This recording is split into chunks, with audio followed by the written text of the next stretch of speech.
কাজে যে কাজ শুরু করেছো এই কাজ সমাপ্ত না হওয়া পর্যন্ত এর থেকে বেরিয়ে যেও না, তাহলে সব নষ্ট। বাংলাদেশ এই যে বললো, আমি বলছিলাম 16 বছর, বললো 53 বছর। বাংলাদেশের জন্ম থেকে আজ পর্যন্ত এই সুযোগ আর আসে নাই, যে সুযোগ তোমরা আমাদের হাতে তুলে দেবে। এই সুযোগ যেন হাতছাড়া না হয়। এই সুযোগ হাতছাড়া হলে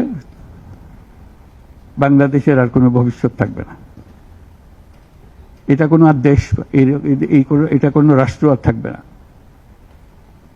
কাজে এটা যেন শুধু রাষ্ট্র নয়, পৃথিবীর সম্মানিত রাষ্ট্র হিসেবে প্রতিষ্ঠিত হতে পারে, যেহেতু তরুণরা এটার হাল ধরেছে। এই কারণেই এটা ভিন্ন, এই কারণে এটা ইউনিক, অনন্য। এই অনন্য একটা দেশ আমরা তৈরি করতে চাই।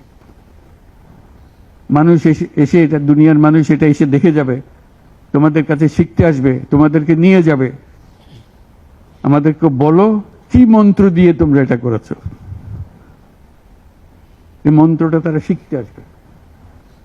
সে মন্ত্র হয়তো তোমরাও টের পাচ্ছ না, এই কি মন্ত্রটা কিভাবে আসলো, কিন্তু একটা বিরাট মন্ত্র তোমরা আবিষ্কার করছো।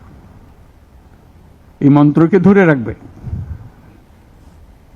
এই মন্ত্র যদি শিথিল হয়ে যায়, আমাদের কপালে অশেষ দুঃখ। সেই দুঃখ যেন আমাদেরকে দেখতে না হয়।